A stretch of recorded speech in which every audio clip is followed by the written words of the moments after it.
Okay, so this is problem-solving strategies and models, and basically we just have two examples here, but I do want to spend some time on each one so that we make sure we understand what we're doing. Okay, so the first example says find the pattern and create an equation. Okay, and whenever we're trying to find a pattern, basically what we're doing is we're looking and seeing what the difference is, or how each number is changing. And we can see from x, all we're doing is basically just adding 1 each time, right? 0 plus 1 is 1, 1 plus 1 is 2. So the difference is 1 every time. But if I look at y, my y's change a little bit faster.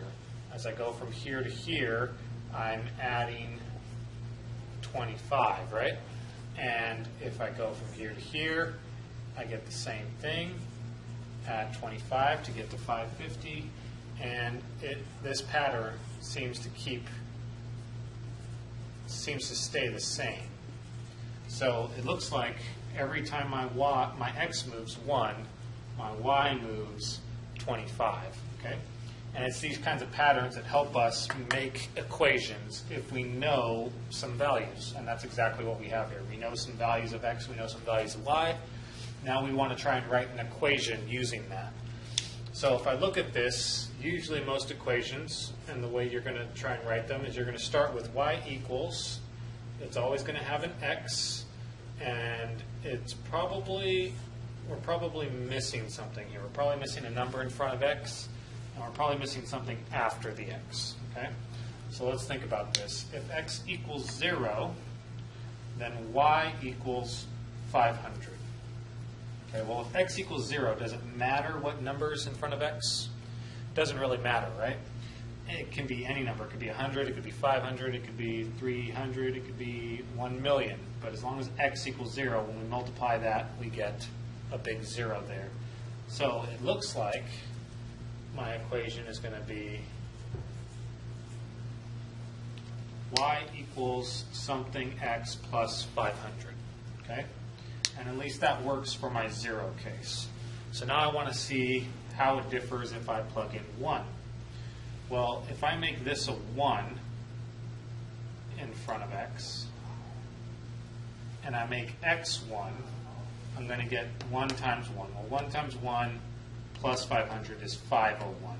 Is that what I get when x equals 1? I actually have 525. So this would be way too small of a number. Okay. Actually, what it ends up being is, it actually ends up being 25. And the reason it's 25 is because if I plug in 25, when x equals 1, I get 1 times 25. 25 plus 500 is 525. Exactly what we have there. Let's try it for 2.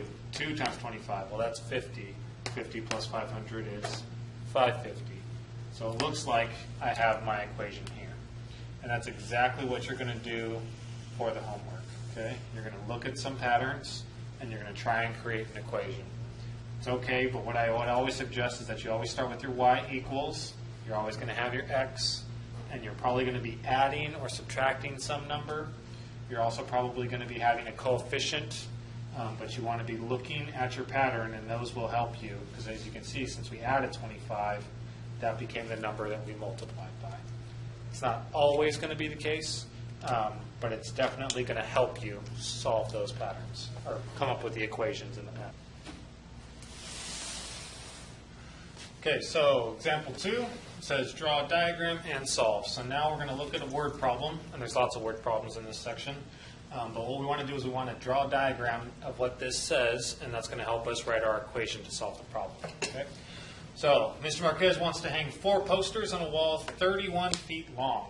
Each poster is 1.5 feet wide and should be placed evenly apart from each other and the walls. How far apart will the posters be? So, kind of a long problem, but if we can just draw a diagram that kind of shows us what that means, it'll be a lot more helpful. So, this is our wall. We know that it has to be 31 feet long, right? Oops. 31 feet. Each poster is 1.5 feet wide, and there are 4 of them. So I'm going to put 4 posters on the wall. I'm going to try and draw them as evenly spaced out as I can. Okay? And we know that each one is 1.5 feet. So that means that this is 1.5, this is 1.5, as well as those two, right?